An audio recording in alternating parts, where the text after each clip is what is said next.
आज से लगभग 6 करोड़ 60 लाख साल पहले पृथ्वी पर जीवन का स्वरूप बिल्कुल अलग था। यह वह समय था जब धरती पर डायनासोरों का राज था। जंगलों में विशालकाय टायरेनोसोरस रेक्स और ट्राइसेराटॉप जैसे जीव रहा करते थे।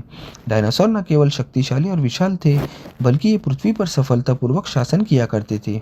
लेकिन ब्रह्मांड के अंधेरे में एक मौत का दूत धीरे धीरे पृथ्वी की ओर बढ़ रहा था। सौर मंडल में मंगल और बृहस्पति के बीच एक ऐसा क्षेत्र मौजूद है जिसे एस्ट्रॉयड बेल्ट कहा जाता है। यहीं से एक विशाल क्षुद्र ग्रह अपनी स्थिर कक्षा से भटक गया। यह क्षुद्र ग्रह का आकार लगभग 10 से 15 किलोमीटर चौड़ा था। अगर इसे आज के समय में देखा जाए तो यह माउंट एवरेस्ट से भी ऊंचा होता। यह क्षुद्र ग्रह लगभग 20 किलोमीटर प्रति सेकंड की रफ्तार से पृथ्वी की ओर बढ़ रहा था।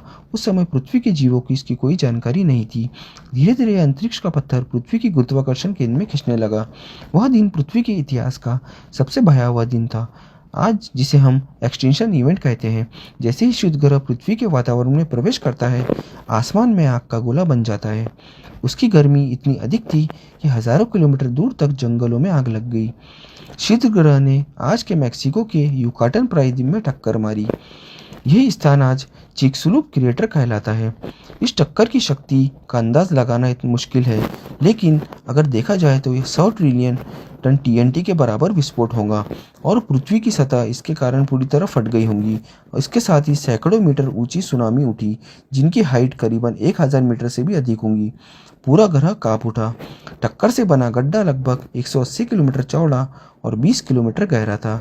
यह विस्फोट इतना शक्तिशाली था कि पृथ्वी की दूसरी तरफ मौजूद जीव भी इस झटके को महसूस कर रहे थे। टक्कर के बाद पूरे महाद्वीप में भूकंप आ गए, साथ ही समुद्रों में मेगा सुनामी उठने लगी।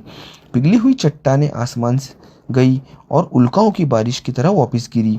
इससे पूरी पृथ्वी पर आग की बारिश होने लगी। जंगल, मैदान, सब कुछ पूरी तरह जलने लगे। डायनासोरों के लिए यह एक नरक बन चुका था। टक्कर के बाद सबसे भयानक चीज आई धूल और सल्फर के बादल के रूप में। यह बादल इतना घना था कि सूरज की रोशनी वर्षों तक पृथ्वी पर नहीं पहुंच पाई। वैज्ञानिक इसे कहते हैं इम्पैक्ट विंटर। इसके परिणाम स्वरूप सूरज कई वर्षों तक गायब रहा, साथ ही तापमान अचानक गिर गया और इसके कारण पौधे मरने लगे। शाकाहारी डायनासोर भूख से मरने लगे और मांसाहारी डायनासोर शिकार के बिना मरने लगे। पूरी खाद्य श्रृंखला यानी फूड चेन टूट गई। इस घटना में सभी गैर पक्षी डायनासोर समाप्त हो गए और इसके साथ ही समुद्री जीवों की बड़ी संख्या नष्ट हो गई। पौधों और कीड़ों की कई प्रजातियां समाप्त हो गई। लगभग 75% पृथ्वी का जीवन खत्म हो गया। यह पृथ्वी के इतिहास की 5 सबसे बड़ी सामूहिक विलुप्तियों यानी मास एक्सटिंक्शन घटनाओं में से एक माना जाता है। लेकिन कहानी यहीं खत्म नहीं हुई।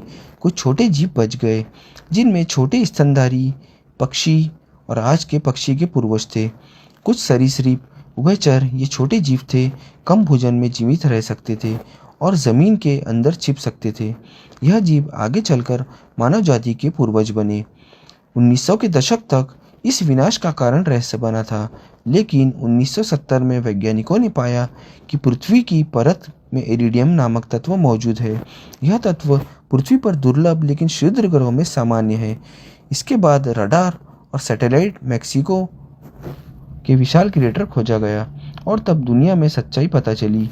अगर यह क्षुद्र ग्रह न टकराता तो डायनासोर शायद आज भी जीवित रहते, स्तनधारी कभी विकसित ना हो पाते और इंसान शायद पैदा ही ना होते। हमारा अस्तित्व उसी तबाही की देन है। वह क्षुद्र ग्रह सिर्फ विनाश नहीं था, वह नए युग की शुरुआत था। डायनासोर का अंत हुआ, लेकिन मानव सभ्यता की नींव रखी गई। ब्रह्मांड में हमें यह सिखाता है, हर अंत एक नई शुरुआत होती है। तो ये थी आज की कहानी, एक विशाल क्षुद्र ग्रह द्वारा पृथ्वी के विनाश की। जिस तरह इसने डायनासोर का पूर्णतः अंत कर दिया, लेकिन आज हम एक नई शुरुआत के साथ जिंदा है। हमें अंततः यह कहा जा सकता है कि क्षुद्र ग्रह ने केवल डायनासोर का अंत नहीं किया, बल्कि पृथ्वी पर जीवन के नए अध्याय की नींव रखी। यदि यह घटना न होती तो संभव है कि स्तनधारियों का विकास न हो पाता और मानव जाति का अस्तित्व भी संभव न होता। इस प्रकार यह विनाश एक नई शुरुआत का कारण बना और हमें यह सिखाता है कि प्रकृति में हर अंत के पीछे एक नया भविष्य छिपा होता है।